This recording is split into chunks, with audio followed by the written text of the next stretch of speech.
Hello everyone, John12 back here again with another video. Now, seeing as how if you're a first timer to my channel, or if you're a current watcher slash subscriber, then you would know that I've been doing a little segment here, which is my Dragon Ball Z discussions.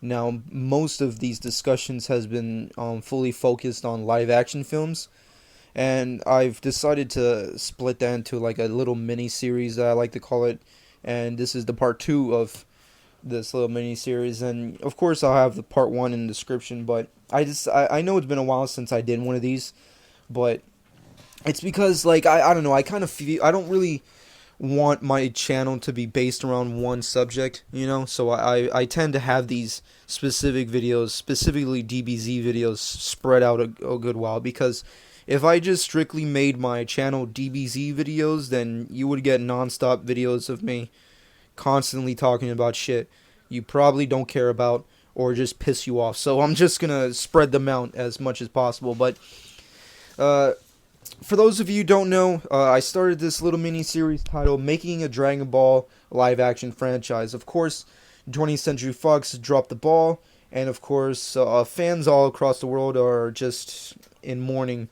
I don't know if you can consider it still mourning, of like, are we still depressed of Dragon Ball Evolution? I'm pretty sure you are. And fans across the planet have taken it upon themselves to make their own live action projects, like, as a big FU to 20th Century Fox, and that's all fun and games, but I still would like to see a big American production company like 20th Century Fox develop a new Dragon Ball franchise that's completely honest, true, and faithful to the source material, but the most epic, big, over the top original franchise of all time. Because regardless of what you like from Japan, an anime franchise has yet to break the mold into live action, and has yet to make a really big success. I know the Japanese side of things, they've been doing their live action films, but overall, over here in America, they're kind of whatever. So I've taken upon myself to just bring out these points, and majority of these ideas were taken from a subscriber of mine, Chris. He gave me the overall idea of doing this little series, so of course most of the credit goes to him, but I'm the one who's talking. But enough of that. Essentially, this is the part of the situation where I have to start disagreeing with the ideas he's starting to give it to me. Give it to me. That just sounded wrong how I said that, but just scratch that. Continuing. Basically, he started to get into like the reasoning as to why Dragon Ball Evolution failed and why it sucks and why it's a hunk of shit, and the fact that they kind of went into the modern age with Dragon Ball. I like to put out this statement. I don't know if anybody's going to agree with me. I don't really know if anybody would be able to debate this, but I like to consider the original sides of Dragon Ball Evolution not a complete fail. Yes, majority of the things they did were fails, but I don't really consider taking these characters and putting it in the modern day is a terrible idea. I mean, like, it's not terrible. It's just it depends on where you look at it. I mean, Chris said that it's good to have like the prehistoric stuff combined with the advanced tech world fantasy side of Dragon Ball. I don't really know. It's really hard for me to say that I want that in a Dragon Ball live action franchise, because overall, when I think of these type of things, I think Disney, Pixar, fucking shit cartoon movie for kids, and that's not what I want Dragon Ball to be. I mean, like, of course it would be cool to have Dragon Ball be a movie for like kids and adults all over, but overall, if I see like a fucking scene where Goku's like in the forest or in the mountains or some shit, and you see like these giant dinosaurs that look kind of hokey, and then you go to a village and then there's like walking, talking animal hybrids, then that's where I have to call bullshit and be like, this is for kids. My brain's saying it. I don't want to be here. Give me back my money. That's what I see, and that's what I think. I don't know if anybody's going to debate this. Of course, it's completely debatable. It's complete, and you can go ahead. Don't debate with me, because I don't want to debate with you. I'm saying it here, and I'm putting it out there. Officially, I don't really want the animal hybrids or the prehistoric stuff in Dragon Ball live action franchise. I don't want to see it anywhere in there. Keep it in the real world and just leave it at that. I'm not saying you have to downgrade the abilities of these characters and the alien characters. No, you don't have to change Namek into like Texas or some shit and change Goku from what he was to like what he was in Dragon Ball Evolution. Instead of an alien, he's a human. You don't have to fucking do that. I'm just saying, just take away the animal hybrids and all the hokey, stupid dinosaur shit and just put it aside. You know, you don't really need it. You know, not every single thing in an anime needs to be adapted. You know, some things could, and if they work, they work, but if they fail, they fail, and you're fucked when it fails. And that's my personal opinion. I mean, and then you get to this situation where, like, well, if we're spending so much money on CGI characters like the animal hybrids, then why not CGI everything? And then we got a CGI Goku, CGI Vegeta, CGI Gohan, and then CGI Piccolo, and then it's all fucked. And then I'm fucking pissed off. You know, because I don't want that. I want all these characters to be real and badass looking like how they should be, without any of the hokey shit of the anime and manga. Not to say that it's wrong and it's crappy and I dislike it. I love all that shit. I love all the stuff in Dragon Ball and the comedy side of everything. And keep all that elements. Just take away the stuff that makes it more of a kid movie. And less of an adult movie, I guess you would say. That's just my personal opinion. I mean, like, of course, if you're like a Peter Jackson type and you can make the fantasy side work for you, then go ahead. You know, because obviously Peter Jackson's been killing it with his Hobbit movies, and if you look at the backgrounds, the fantasy like landscape of the film is just awesome and it looks great. But I don't know, animal hybrid people living in societies with regular people. Like, you would have to be like a really badass good writer / director to make that shit work. And I don't really know if anybody's out there who can actually do, you know, without making it a full-fledged, straight-to-video kids movie. And I don't want that shit. So in my opinion, I have to differ with you guys who want to see like the prehistoric / animal hybrid comedy sides, the hokey shit of Dragon Ball in a live-action franchise. I don't really want it. Moving off of that, selecting stories for your movies. Dragon Ball is filled with story arcs and sagas. You know, you start off with the original beginning with Goku meeting Bulma, all the way to the end of the World Tournament where Goku leaves to train Oob for reasons unknown. Supposedly to be his successor in saving the world and whatnot, which doesn't make sense, seeing as how he had like a shit ton of kids. I don't really know. The point is, there's a lot of stories to work with, and I said this in the past. I said my piece on it. One of the main reasons as to why the story of Dragon Ball Evolution sucks and it fails is because what they did was combine two big chunks of Dragon Ball. They took the beginning, and they took the King Piccolo saga. They fused it together and then just showed it to us as is. I don't really like the idea of taking really big chunks of the story and putting it and combining them. You know, if you're gonna like go all out into a production and just like fully develop every specific arc, then fucking stays focused on that arc. I said this in the last video.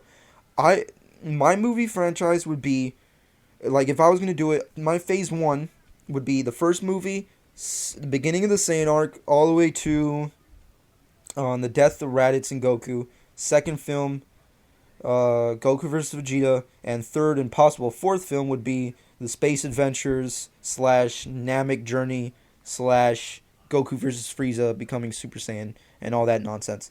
That's what I would do my first phase. You guys put that he would put like the Saiyan saga fused with the Frieza saga, and that would be the end of the first movie, and then the second movie would be like the Trunks saga and like all that nonsense. I don't know if I would go there. I that's just putting, I mean, like, that's a lot of fucking ground to cover. I said this plenty of fucking times, guys. The problem with Dragon Ball is that there's so much room to cover, you can't really get all there. That's why I mentioned the flashback sequence idea that apparently nobody likes. But I mentioned that because it's a good tool to show all the great scenes and moments of Dragon Ball. You know, you have a scene, Bulma's reminiscing of the days of capturing the Dragon Balls. Boom, you flashback real quick of a scene of Goku, Krillin, Yamcha, Master Roshi, and Boma, like, on their adventures, running from the Red Ribbon Army, trying to get the Dragon Balls. Fucking, that's how you do it. Combining big chunks of the franchise and series just won't work. They did it in Evolution, and it failed. You do it with the rest of Dragon Ball Z, it's going to fail too, especially with Dragon Ball Z, where everything needs to be focused well. I mean, like, if you're not focusing on the basics, which is, of course, the Goku Gohan relationship and Goku's need to have the world on his shoulders and save it constantly, and then the arrival of the alien threats, then you're not really going to get it. You're not going to get that through, and then the whole thing's a fail. In my opinion, the way I said it is the way I would go. That would be my phase one. Let's say the production team who owns the rights to Dragon Ball, which I'm sure will still be 20th Century Fox, unfortunately, said, like, you know what, the phase one did great. Critics liked it. It was commercially successful, made a lot of money. Let's do a phase two. Let's do more movies, a reboot, remake, whatever, what have you. Then you do, the rest of the storyline. You go with Trunks Saga all the way to Cell Saga. Then that's your phase two. Think of it as comic book movies, because manga is comic books. That's just what it is. Manga is Japanese comic books. Fucking the way comic books are doing in the movie business of today is what anime should do. I don't know why it's so hard for anime fans to adapt to make this happen, because we can't have every single thing in an anime be adapted, because it just won't work. It's unfortunate, but it is true. I mean, like, just look at these characters' outlines. Just looking at their basic sketches, it won't work. You have to reinvent them. I'm not saying completely reinvent them and make them complete bullshit, but just try to do your best at trying to make them realistically cool looking for an American audience / worldwide audience, but being faithful to the source material, which I continue to say. Overall, the movies, I already said it the way I would outline them. That's my overall outline of phase one, phase two. Now getting back into something I mentioned in the previous video that I don't think some of you liked, which is me killing off Goku. Let me put it in terms that people can possibly get as to where I'm coming from with this. Basically, post Frieza saga, Goku's not the main hero anymore. He's still a hero in his own right. He's internationally famous, even if people don't really know it. He saved the planet from the tyrant, which is Frieza. He saved the planet from the Saiyans. Everything's good, but you have this new threat, which is the androids, which the kids take care of. Trunks takes care of the androids in his timeline. Gohan takes care of the androids in his timeline. Now, of course, it's completely debatable as to how powerful Gohan would be in his specific timeline without Goku. Now, I'm not saying you fully kill Goku. I'm just saying, if you wanted to go with a phase 2 and continue with the storyline and make more movies, you can bring back Goku, fake his death. The same way they did in the anime, where you thought like Goku was dead, but no, it wasn't really true. He was actually just somewhere in space, and then he came back. You could do it that way, just bring him back. There's a new threat. He needs to come back. There's this new timeline. Trunks comes in. He's like, the world's about to end. We need to fucking deal with this shit. He trains Gohan, does all that nonsense. You make it a father-son relationship, and boom, that's phase 2. But of course, it's fully debatable as to whether or not you need Goku for this storyline. I personally think you don't really need Goku. Goku is, for a better terms, past Frieza Saga, is more of a metaphorical hero. He's not really, he's metaphysical. I don't even know if that's a word or if I'm even using it correctly. But the point is that that's what he serves his purpose with. He's more of a voice to Gohan. He's teaching him these things, but he can also do that the way he does in the anime, which is like basically speaking through King Kai to Gohan to make sure that he's fully capable of destroying Cell and of course taking his place as Earth's protector. So that's what I'm trying to come with, I mean, like, if we're going to make a live action franchise that's a complete reinvention but true to the source material, then that's what I would do. I would have Goku be the main focus and, of course, main hero of Phase 1 leading up to Phase 2, which would have Gohan be the main focus and main hero. But overall, that's it.